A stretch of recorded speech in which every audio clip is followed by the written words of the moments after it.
بسم اللہ الرحمن الرحیم۔ آج ڈسٹرکٹ کورٹ میں حسان نیازی کے اوپر جو مقدمہ درج کیا گیا تھا اس کی آج سماعت تھی۔ یہ 2023 میں ایف آئی آر درج کی گئی تھی اور حسان نیازی کو آج تک کسی عدالت میں پیش نہیں کیا گیا۔ عدالت میں میں نے پروڈکشن آرڈر کی درخواست دی جس میں میں نے یہی استدعا کی کہ حسان نیازی کو پروڈیوس کیا جائے۔ ان کے ساتھ ملٹری کسٹڈی کے اندر تشدد کیا جا رہا ہے، ناخن اتارے جا رہے ہیں۔ ان کا ٹرائل جو ہے جس طرح سے چلایا گیا، جس طرح سے ان کے ساتھ برتاؤ کیا گیا، سپریم کورٹ میں معاملہ یہ زیر التوا ہے، لیکن مختلف کورٹس کے اندر ان کے مقدمات ہیں تو ان کی پیشی جو ہے ضروری ہے۔ اور عدالت کا کام ہے فنڈامنٹل رائٹس کی پروٹیکشن کرنا، لوگوں کے حقوق کی حفاظت کرنا۔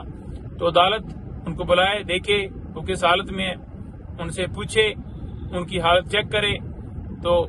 جناب جو وہاں پر پیش ہوئے پراسیکیوٹر، انہوں نے کہا کہ جناب ان کی صحت بالکل جو ہے اس حوالے سے ایک رپورٹ جو ہے وہ ہم نے لگائی ہوئی ہے۔ تو رپورٹ جب دیکھی تو اب کی تو نہیں تھی، وہ پتہ نہیں کب کی بنائی ہوئی ہے۔ اور میں نے عدالت کو یہ بھی بتایا کہ جناب یہ رپورٹ جو ہے جو بنائی گئی ہے، کیا یہ رپورٹ جس ہاسپٹل سے بنائی گئی ہے وہ کیا حسان نیازی یا ان کے گھر والوں کی طرف سے ریکمینڈ تھا، یا جن کی کسٹڈی میں ہے ان کے ہی ہاسپٹل سے ایک جھوٹی رپورٹ بنائی گئی ہے؟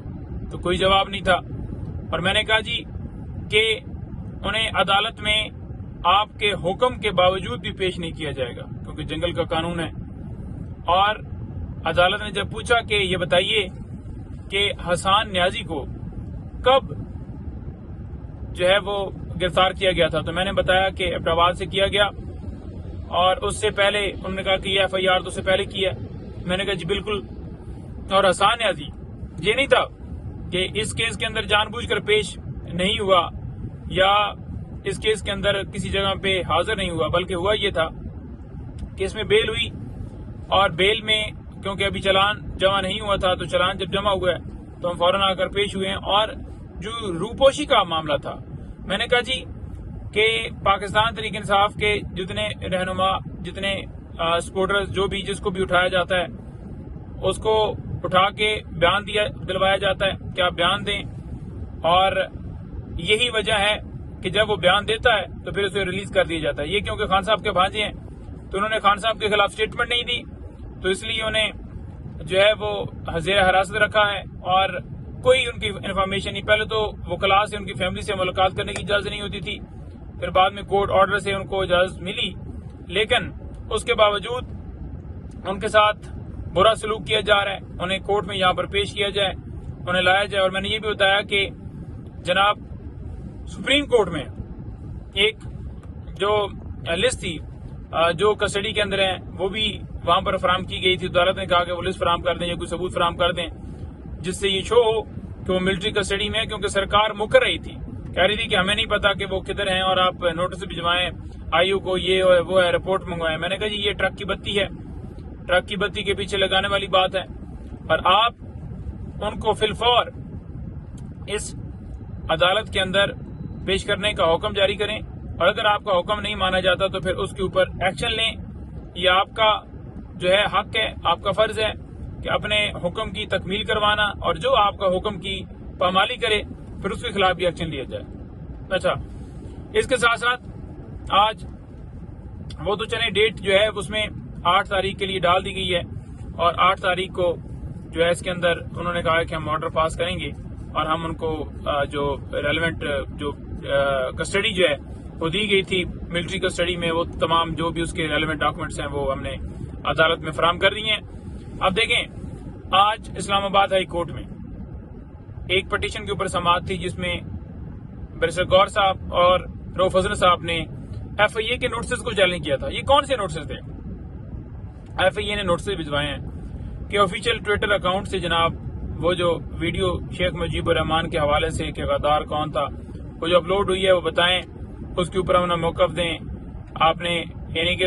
آپ نے دیکھا نا کہ ایک مکمل کمپین چلائی گئی ہے کہ یہ غدار ہیں، اداروں کے خلاف اکسا رہے ہیں، یہ کر رہے ہیں، وہ کر رہے ہیں۔ اور حمود الرحمان کمیشن جو رپورٹ ہے میرا سب سے سوال ہے کیا وہ پاکستان تحریک انصاف نے بنائی تھی یا اس کا جو ایک عبوری پارٹ ہے وہ 72 میں پیش کیا گیا اور مکمل جو رپورٹ ہے فائنل رپورٹ ہے وہ 74 کے اندر سبمٹ کی گئی تھی، حکومت کو دی گئی تھی، ریاست کو دی گئی تھی، لیکن اس کو آج تک پبلک نہیں کیا گیا، شائع نہیں کیا گیا۔ تو حمود الرحمان کمیشن جو رپورٹ ہے وہ ہم نے جو ہماری سیکرٹری جنرل ہے عمر ایوب صاحب، انہوں نے FIA سے مانگی ہے کہ وہ رپورٹ جو ہے دی جائے اور وہ فلور آف دا ہاؤس جا کر وہاں پر بھی بات کریں گے، عدالت میں بھی ہم معاملہ اٹھائیں گے، اور اس جو پٹیشن تھی اس پٹیشن کے اندر جو عدالت نے حکم دیا ہے وہ یہ ہے کہ ان کے خلاف کوئی ایڈورس ایکشن نہ لیا جائے، اور وہ دونوں جو ہیں وہ دونوں پیش ہوئے ہیں FIA میں، اور جو سوالات جو ہیں بیرسٹر گور صاحب سے اور رؤف حسن صاحب سے انہوں نے پوچھنے تھے وہ پوچھے ہیں، اور یہ اسلام آباد ہائی کورٹ کے اندر کیس تھا۔ اس کے علاوہ آج کی مزید کیسز کی تفصیلات تو نہیں، ایک کنٹمپٹ آف کورٹ وہ بھی چل رہی ہے اور دیگر کیسز جو ہیں وہ چل رہے ہیں۔ وہ کنٹمپٹ آف کورٹ فیصل واڈا کے اوپر ہے، اب دیکھتے ہیں کہ اس کے اندر عدالت کس حد تک جو ہے اپنا حکم منواتی ہے۔ لیکن میں آپ کو یہ ضرور کہنا چاہوں گا کہ خان صاحب اس وقت عدت کیس کے اندر پابند سلاسل ہے۔ تو ہم اپنی عدالتوں سے بار بار استدعا کرتے ہیں کہ فیئر ٹرائل ہر ایک کا حق ہے۔ ان کے اس وقت جب فیصلہ آنا تھا اس وقت جناب سماعت جو ہے آپ نے دیکھا کہ کس طرح سے جج جو ہے